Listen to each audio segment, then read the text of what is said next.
আমরা খেয়াল করে দেখলাম সীমান্তে আমাদের মানুষেরা সীমান্তের কাছাকাছি গিয়েছেন, যে কারণেই যান না কেন, বিএসএফ তাদেরকে বড়জোর গ্রেফতার করতে পারে, কোনোভাবে তাদেরকে বন্দুক তাক করে গুলি করতে পারে না। কিন্তু দুর্ভাগ্যের বিষয় হলো ফেলানিকে গুলি করে কাটা তারে ঝুলিয়ে রাখা হলো জীবন্ত অবস্থায়, অথচ 14 বছর পেরিয়ে গেছে, সেই বিএসএফ এর গুন্ডাদের, সেই খুনিদের এখন পর্যন্ত কোনো বিচার হয় নাই। আমরা সরকারের কাছে আহ্বান জানাবো, আন্তর্জাতিক পরিমণ্ডলে ফেলানি সহ বাংলাদেশের সীমান্তে যারা নিহত হয়েছেন, শহীদ হয়েছেন, প্রত্যেকটা ঘটনার যেন বিচার দাবি করে এবং সেই বিচার যেন বাস্তবায়ন করিয়ে নিয়ে আসা হয়।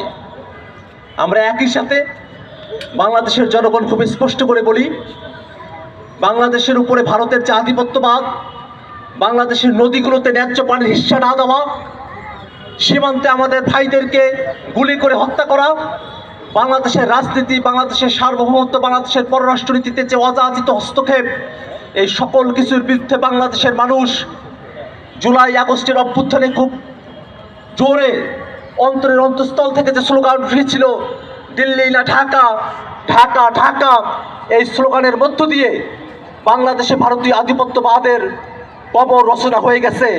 অতএব বাংলাদেশের মানুষের সাথে একটি ভারসাম্যপূর্ণ মানবিক মর্যাদার সম্পর্ক যদি ভারত করতে না পারে, তাহলে রাষ্ট্র হিসেবে এটা ভারতের ব্যর্থতা।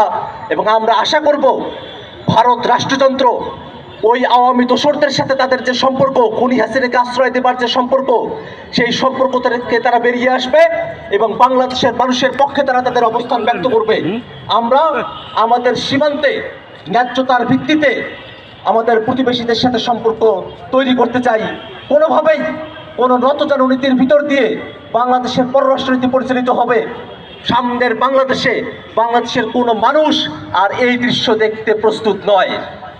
অতএব বন্ধুগণ, আপনারা যারা এখানে উপস্থিত হয়েছেন, আমরা ফেলানির বাবা মায়ের কথা শুনেছি, তাদের দুঃখ কথা শুনেছি। আমরা এই বাংলাদেশে আর কোনো ফেলানির বাবা মা দেখতে চাই না, যাদেরকে অঝরে দীর্ঘ সময় ধরে বিচারের দাবিতে কেটে যেতে হয়। আমরা চাই এক ন্যায্যতার বাংলাদেশ প্রতিষ্ঠিত হবে এবং সেই ন্যায্যতার বাংলাদেশ প্রতিষ্ঠায় বর্তমান সরকার দৃশ্যমান উদ্যোগ গ্রহণ করবে।